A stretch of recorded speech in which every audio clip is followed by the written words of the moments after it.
సుమన్ టీవీలో మీ business promotions కోసం ఈ కింది నెంబర్ను సంప్రదించగలరు.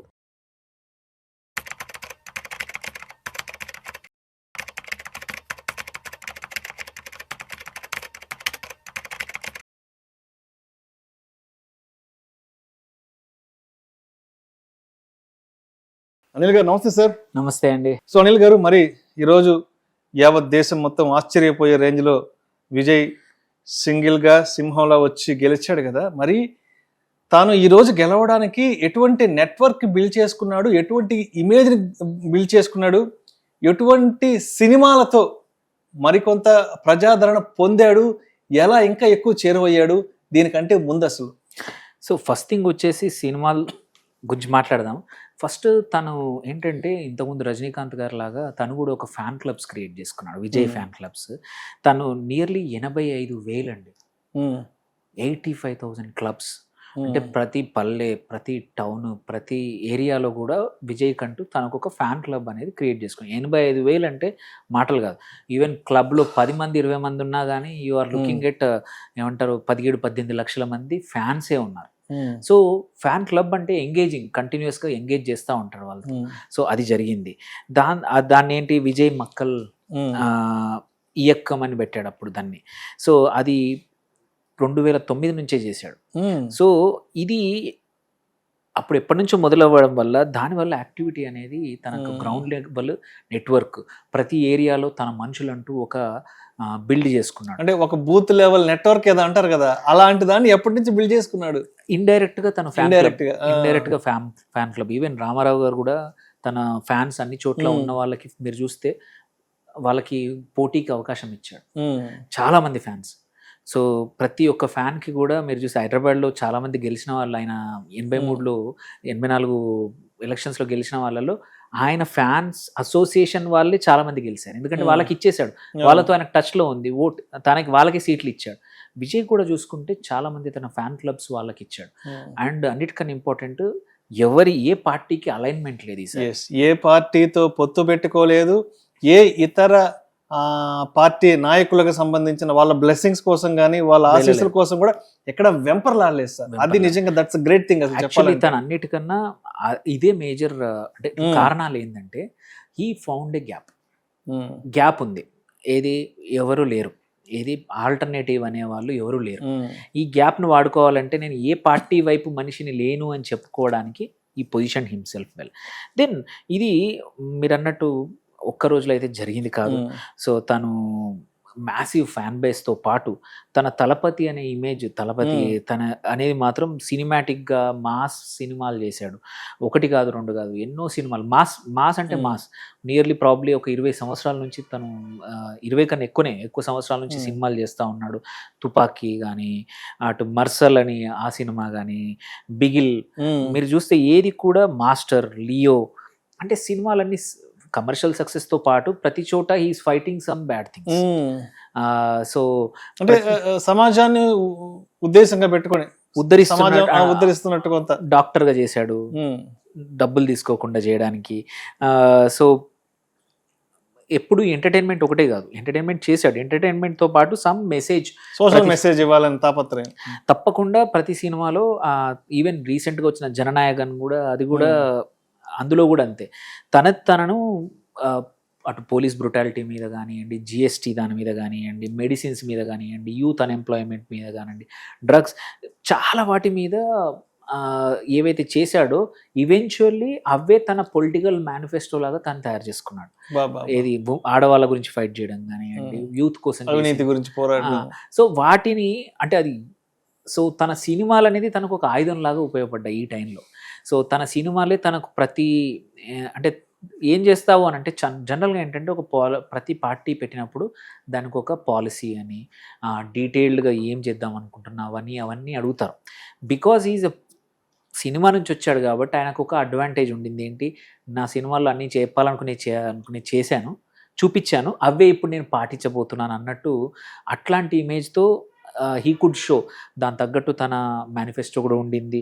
సో అండ్ ఇంపార్టెంట్ ఏంటంటే ఎక్కడ కూడా ఒక 2-3 years నుంచి అలైన్మెంట్ ఎక్కడ ఏ సైడ్కి తీసుకోలేదు.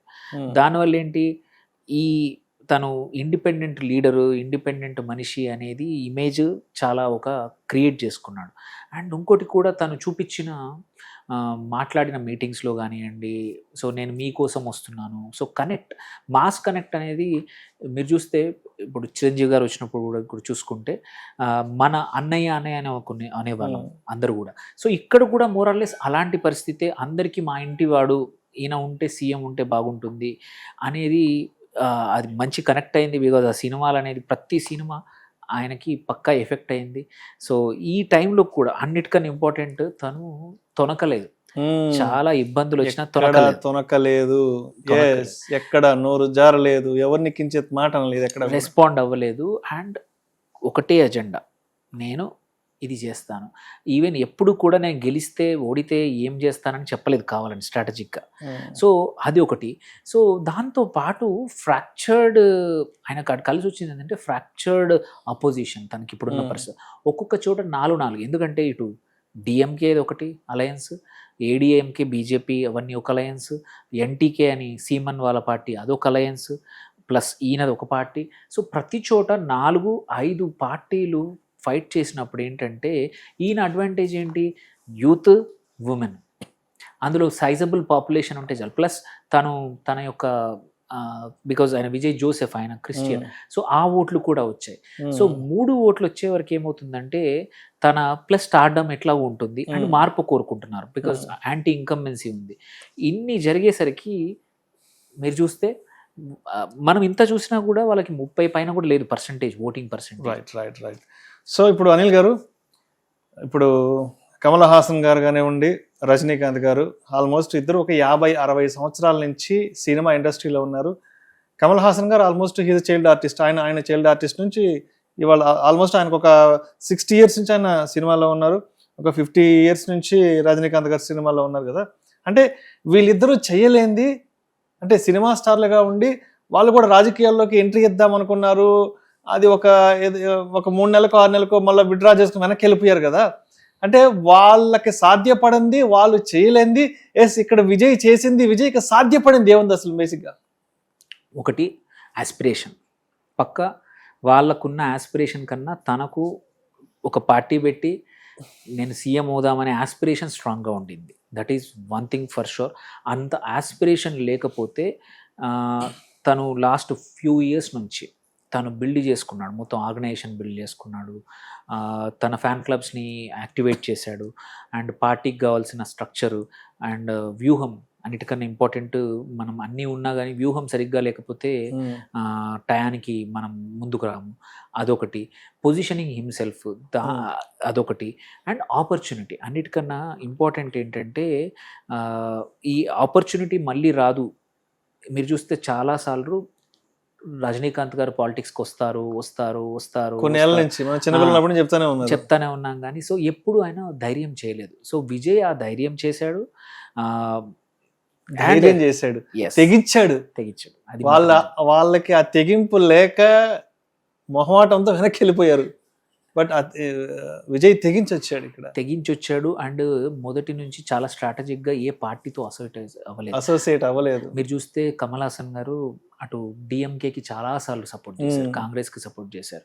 సో ఈ వాజ్ ఆల్వేస్, తను over a period of time ఏంటంటే ఒక రకమైన అగేనెస్ట్, అంటే ఈయన ఇటువైపు వెళ్తాడు అనే ఒక ఇమేజ్ క్రియేట్ చేసుకున్నాడు. సో అట్లా ఇమేజ్ క్రియేట్ చేయడం వల్ల ఏంటంటే ఒక సెట్ ఆఫ్ పీపుల్ ఆయన నమ్మలేదు. ఆ డిసడ్వాంటేజ్ అనేది విజయ్కి లేదు. విజయ్ ఎప్పుడు ఎవరిని కూడా నేను అటువైపు అని ఇటువైపు అని చెప్పకపోవడం వల్ల, ఇప్పుడు సెంట్రిస్ట్గా ఉండడం వల్ల ఏమైందంటే ఆయన నాకు వీళ్ళే ఓటేయాలని ఓటేయకుండా ఫస్ట్ టైం ఓటర్స్ అందరూ కూడా ఈవెన్ ఈ పార్టీ కొత్తది మార్పు కోరుకున్నప్పుడు ఏంటంటే ఈయన ఎటువైపు వెళ్తాడో తెలియదు కాబట్టి గుడ్ విష్తో గుడ్ విల్తో అందరూ కూడా తనకి ఓటేశారు. సో పొజిషనింగ్ కరెక్ట్గా చేసుకున్నాడు, సో తన బ్రాండింగ్ కరెక్ట్గా చేసుకున్నాడు, అండ్ చాలా రోజుల నుంచి తన మెసేజింగ్ కరెక్ట్గా వెళ్ళింది. సోషల్ మీడియా అన్నారు, అండ్ ఇప్పుడు మొబైల్లో, సో వాట్సాప్ కానీ వీటిల్లో కానీ ఫేస్బుక్లో కానీ ఇది చాలా మంచి గట్టిగా ప్లే చేసింది. అండ్ సైమల్టేనియస్లీ ఎటువంటి బ్యాగేజ్ లేదు, ఎవరికి ఏ పార్టీకి ముందు క్యాంపెయిన్ చేయకపోయేసరికి బ్యాగేజ్ లేదు.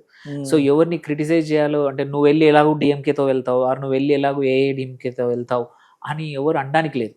అండ్ అన్నిటికన్నా ఇంపార్టెంట్ ఏంటంటే తన image movie image of good leader అనేది ఇక్కడ కూడా ట్రాన్స్లేట్ అయింది ఇప్పటికీ. బట్ ఇదంతా ఒక ఎత్తు, ఇప్పటి వరకు అందరినీ తీసుకెళ్ళాడు, ఒక దగ్గర తీసుకెళ్ళాడు. ఇక్కడ నుంచి ఏం చేస్తాడు అనేది మాత్రం చాలా పెద్ద ఛాలెంజ్. ఎందుకంటే పొలిటికల్ ఫ్యామిలీస్ అందరూ కూడా డిఎంకే కానీ ఇటు ఏఐడిఎంకే నుంచి కూడా వాళ్ళు ఇప్పుడు ఏం చేస్తారు. ఐడియల్లీ ఏంటంటే ఆయనకి ఇప్పుడు ఓన్లీ కావాల్సింది ఒక 10-15 సీట్లు. అంత బాగుంటే వేరే పార్టీ నుంచి జంప్ చేసి రావచ్చు. 15 మంది 20 మంది వస్తే 80-70 దగ్గర ఉంటే ఆ కష్టం ఉండేది. కాబట్టి ఇప్పుడు 108-107 దగ్గరకు వచ్చారు కాబట్టి ఇంకో 10-12 సీట్లు అటు కాంగ్రెస్ లేకపోతే మన కమ్యూనిస్ట్ పార్టీలు ఇంకా చిన్న పార్టీలు ఉన్నాయి, అవన్నీ కలిపి ఈజీగా తనని ఇప్పుడు ఒడ్డుకేసేస్తాయి. ఆ తర్వాత ఏంటంటే ఇక్కడి నుంచి నిలబెట్టుకోవడం వెరీ ఇంపార్టెంట్. సో ఒకసారి రావడం ఈజీ, బట్ ఇక్కడ నుంచి తను చేసే పాలన, ఎందుకంటే ఎక్స్పెక్టేషన్స్ ఆర్ హయ్యర్. సో మామూలు పొలిటీషియన్స్ కన్నా కూడా ఇప్పుడు ఎక్స్పెక్టేషన్స్ ఎక్కువ ఉన్నాయి. సో ఎందుకంటే తను నేను అది చేస్తా అన్నాడు, చాలా మేనిఫెస్టో తీసుకున్నా సరే ఉమెన్స్ కోసం గేమ్ చేంజర్ చాలా థింగ్స్ ప్రామిస్ చేశాడు. అంటే నిజంగా చెప్పాలంటే తమిళనాడు రాజకీయాల్లో ఎంజీఆర్ తర్వాత జయలలిత తర్వాత విజయ్ సినీ పరిశ్రమ నుంచి వచ్చి ఇవాళ దేశ రాజకీయాలను ఎదుర్కొన్నాడు. అప్పట్లో 1972లో ఏడిఎంకి వచ్చి మన ఎంజీఆర్ గారు స్టార్ట్ చేశారు. దాని తర్వాత వారి కాలం చేశాక జయలలిత గారు టేక్ ఓవర్ చేశారు. వారి తర్వాత ఒక సినిమా నేపథ్యం ఉన్నటువంటి విజయ్ ఈరోజు ముఖ్యమంత్రి స్థానానికి వచ్చాడు. అయితే ఇప్పుడు ఇక్కడ ఆల్రెడీ 2 ఎగ్జిస్టింగ్ పార్టీలు ఉన్నాయి, డిఎంకే అన్నాడీఎంకే 2 ఉన్నాయి. ఇప్పుడు ఈ 2 పార్టీలకు సంబంధించిన ఓట్లను స్ప్లిట్ చేశాడంటారా, లేదంటే కొత్త ఓట్లను తను క్రియేట్ చేశాడంటాడా? ఇక్కడ 2 పార్టీల నుంచి వచ్చాయి ఓట్లు, ఎస్పెషల్లీ యూత్ అండ్ ఉమెన్ ఈ కేసులో మాత్రం, ప్లస్ తన సామాజిక వర్గమైన దాని నుంచి కూడా. ఇక్కడ ఎక్కువ మాత్రం చూస్తే ఇప్పుడు ఇవాళ ఓటింగ్ పర్సంటేజ్ చూసుకున్న డిఎంకేకి ఎక్కువ డ్యామేజ్ చేశారు. అందుకోసం డిఎంకే 150 నుంచి దగ్గర ఇప్పుడు 65-70 దగ్గర క్లోజ్ అవుతా ఉంది. సో డిఎంకేకి పక్కా పెద్ద డ్యామేజ్ జరిగింది. అండ్ వాళ్ళు కూడా ఎటువంటి ఫ్రెండ్లీ హ్యాండ్ చూపించలేదు ఆయనకి, ఎటువంటి అరే పోన్లే నువ్వు ఎదుగు అని అంటే కొంచెం ఎటువంటి లేనే లేదు. అంటే దేవర్ రూత్లెస్. ఎస్పెషలీ ఏదైతే ఘటన జరిగిందో తన ర్యాలీలోకి జరిగిన ఘటన తొక్కిసలాట తర్వాత మాత్రం వాళ్ళు రూత్లెస్గా ఉన్నారు. ఆల్రెడీ వాళ్ళు యాంటీ ఇన్కంబెన్సీ ఉంది, దాని మీద నుంచి ఇది కూడా హౌ దే హ్యాండిల్డ్ దిస్ అనేది మాత్రం ఈయనకు సానుభూతిలాగా వర్క్ అయింది, కానీ అది అగెనిస్ట్గా వర్క్ అవ్వలేదు విజయ్కి. ఎందుకంటే విజయ్ మాట్లాడేదన్నా తప్పు మాట్లాడంటే ఇబ్బంది పడేవాడు, తను సైలెంట్గా స్ట్రాటజిక్గా సైలెంట్గా చేసి సో తను ఒక విక్టిమ్ లాగా, తన పార్టీ ఒక విక్టిమ్ లాగా ప్రొజెక్ట్ చేసుకున్నాడు కాబట్టి చేశాడు. సో ఇక్కడ పక్కా ఓటేసిన వాళ్ళు మాత్రం ఉమెన్ ఎక్కువగా, ఎందుకంటే తన ప్రామిసెస్ ఆడవాళ్ళకి చాలా చేశాడు అండ్ యూత్ కూడా చాలా చేశాడు. సో మీరు తీసుకుంటే 60 సంవత్సరాల వయసు ఉన్న వాళ్ళందరికీ కూడా 2,500 రూపాయలు పర్ మంత్ ఇస్తా అన్నాడు. సో ఇట్స్ అంటే ఏమంటారు, ఇంతకుముందు డిఎంకే వాళ్ళు కానీ ఏఐడిఎంకే వాళ్ళు ఎప్పుడు కూడా తమిళనాడులో నోటోరియస్ ఏంటంటే ఇట్లాంటి ఫ్రీబీస్ ఇవ్వడం. ఆ ఫ్రీబీస్ని తిని కూడా ఎక్స్టెండ్ చేశాడు. సో కొత్తగా తను సామాజికంగా తను చాలా పథకాలు తీసుకొచ్చాడు. ఫ్రీ బస్ ట్రావెల్ ఆడవాళ్ళందరికీ కూడా, మళ్ళీ 6 కుకింగ్ సిలిండర్లు అందరికీ కూడా సంవత్సరానికి ఫ్రీ, అన్నపూర్ణి అని, సూపర్ 6 అని. అండ్ ఆడవాళ్ళ పెళ్ళిళ్ళకి, అమ్మాయిల పెళ్ళిళ్ళకి 8 గ్రాముల బంగారం ప్రతి ఒక్కరికి కూడా అమ్మాయి పెళ్ళిళ్ళకి ఇస్తా అన్నాడు. మళ్ళీ ఒక క్వాలిటీ సిల్క్ సారీ ఇస్తా అన్నాడు. సో ఎవరికైతే ఇన్కమ్ 5 lakhs కన్నా బిలో ఉన్న ఫ్యామిలీస్కి. అట్లాగే 15,000 ప్రతి మదర్కి ఆర్ గార్డియన్కి ఇస్తా అన్నాడు చదువుల కోసం. సో అండ్ ఒకటి సపరేట్ డిపార్ట్మెంట్ ఒకటి పెడతా ఉన్నాడు ఎవరికి, ఉమెన్కి, చిల్డ్రన్కి, సీనియర్ సిటిజన్స్కి. విజయ్ డైరెక్ట్ పర్సనల్ కంట్రోల్, తనే ఒక డిపార్ట్మెంట్. సో ఇవన్నీ ఏంటంటే ఈయన ఈ ఉమెన్ ఓటర్స్లో మాత్రం ఎస్పెషల్లీ అక్కడ ఏమైంది మీరు చూసుకుంటే లాస్ట్ ఫ్యూ ఇయర్స్ నుంచి ఆడవాళ్ళ మీద దాడులు ఎక్కువైపోయాయి. అటు బయట తిరగాలంటే భయమైన పరిస్థితులు మోస్ట్ ఆఫ్ ద పట్టణాల్లో, పల్లెల్లో కూడా తమిళనాడులో ఎక్కువైపోయాయి. అండ్ అక్కడ ఈ మారియానా, ఈ గంజాయి ఇవి ఎక్కువ కన్జంప్షన్ అయిపోయింది. సో వాటి వల్ల కూడా ఇంకా ఎక్కువగా మీరు మన సినిమాలో చూసినట్టే నిజంగా పరిస్థితులు కూడా అలా మారిపోయాయి. సో వాటి మీద కూడా తను కొంచెం గట్టిగా మాట్లాడాడు. సో ఎస్ అనిల్ గారు, ఇప్పుడు మరి ఇది వ్యక్తి గెలుపు అనుకోవచ్చా, లేదంటే ఒక సిస్టమ్ మీద తిరుగుబాటు అనుకోవచ్చా? ఇవాళ తమిళనాడు రాజకీయ ముఖ చిత్రాన్ని చూస్తే అసలు ఎలా అనిపిస్తుంది? ఇది పక్కా ఒక వ్యక్తి గెలుపు, ఒక వ్యక్తి మీద ప్రజలు పెంచుకున్న ఆశల గెలుపు ఇది. ఎందుకంటే ఇక్కడ జరుగుతుంది ఏంటంటే తను ఏదో చేంజ్ చేస్తాడని అనుకున్నా. హోప్ఫుల్లీ లైక్ ఎట్లా ఎంజీఆర్ గారు కానీ జయలలిత గారు కానీ వాళ్ళిద్దరూ ఎలా ఒక వాళ్ళ ఓన్ సెట్ ఆఫ్ ఏమంటే పాలసీస్ కానీ పథకాలతో కానీ అండ్ వాళ్ళ ఓన్ అడ్మినిస్ట్రేటివ్ స్టైల్. జయలలిత గారి స్టైల్ ఇప్పటికి కూడా అడ్మైర్డ్. So admired. ఎంజీఆర్ కూడా తన యొక్క సంక్షేమ పథకాలతో అప్పుడు one of the first ones ఇక్కడ ఎన్టీఆర్ గారు తెచ్చినట్టే అక్కడ కూడా తను కూడా. సో హోప్ఫుల్లీ విజయ్ కూడా ఏదైతే ప్రామిస్ చేశాడో ఆ ప్రామిస్ని రియాలిటీకి ఎంత దగ్గరగా తీసుకొస్తాడు.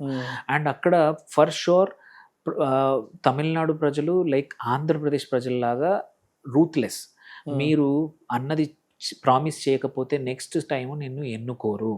ఇట్స్ ప్రభుత్వాన్ని మార్చేస్తారు. మనం చూసాం వైఎస్ఆర్సీపీ ఎంత మెజారిటీతో గెలిచింది, తర్వాత అంతే ఘోరంగా ఓడిపోయింది. మళ్ళీ టీడీపీ ఓడిపోయిన మళ్ళీ వచ్చింది. సో అంటే నీవు ఇచ్చిన 5 సంవత్సరాల అవకాశాన్ని వాడుకోకపోతే మాత్రం రూత్లెస్గా ఉంటారు. సో ఆశ గట్టిగా ఉంది ప్రజలకి. సో ఇప్పుడు తను పరిపాలన అనుభవం లేదు, పరిపాలన పరంగా అనుభవం లేదు. అదొక పెద్ద ఛాలెంజ్. అండ్ తను ఎన్నుకున్న ఎమ్మెల్యేలు కూడా అంత పెద్దగా అనుభవం లేదు. సో ఈ ఎమ్మెల్యేలు తను సేమ్ ఏమంటారు, ఇక్కడ మనం జనసేనకి ఎట్లాగా ఉన్నాం పరిపాలన అనుభవం లేదు ఏంటి అని ఎట్లా అంటామో, సో ఏదైతే నెగిటివ్గా ఉందో పర్సెప్షన్ ఇక్కడ కూడా మోరార్లెస్ అలాగే ఉండింది. సో ఈవెన్ మీరు చూసుకుంటే తెలంగాణలో కేసీఆర్ ఫామ్ చేసినప్పుడు టీఆర్ఎస్ అప్పుడు టీఆర్ఎస్ గెలిచినప్పుడు కూడా పరిపాలన అనుభవం లేదు అనే ఒక క్రిటిసిజం ఉండింది. సో 1.5 year వరకు ఉండింది. బట్ ఆ తర్వాత మళ్ళా ఇంకొక టర్మ్ కూడా గెలిచేలాగా చేశాడు. సో ఒక ఉద్యమం లాగా వచ్చి ఎలా చేశాడో తన గవర్నెన్స్ తన ఓన్ మార్క్ స్టైల్ చేశారో ఫస్ట్ టైం బాగానే ఉండింది. సెకండ్ టర్మ్లో ఫాల్టర్ అయ్యారు. సో ఇప్పుడు తిను కూడా ఏంటంటే తన పరిపాలన అనుభవాలు ఏదైతుందో అది లేదైతుందో దాన్ని ఎలా ఓవర్కమ్ చేస్తాడు, ఎలాంటి వ్యక్తులతో తన పాలన నింపుతాడు, ఎలాంటి వ్యక్తులను మినిస్టర్గా చేస్తాడు. సో ఇంతవరకు ఒక ఎత్తు, నెక్స్ట్ 6 months 1 year తన పాలన ఒక ఎత్తు. Expectations are very high. So చూద్దాం ఎలా ఉంటుందో. Right sir, thank you sir. Thank you అండి.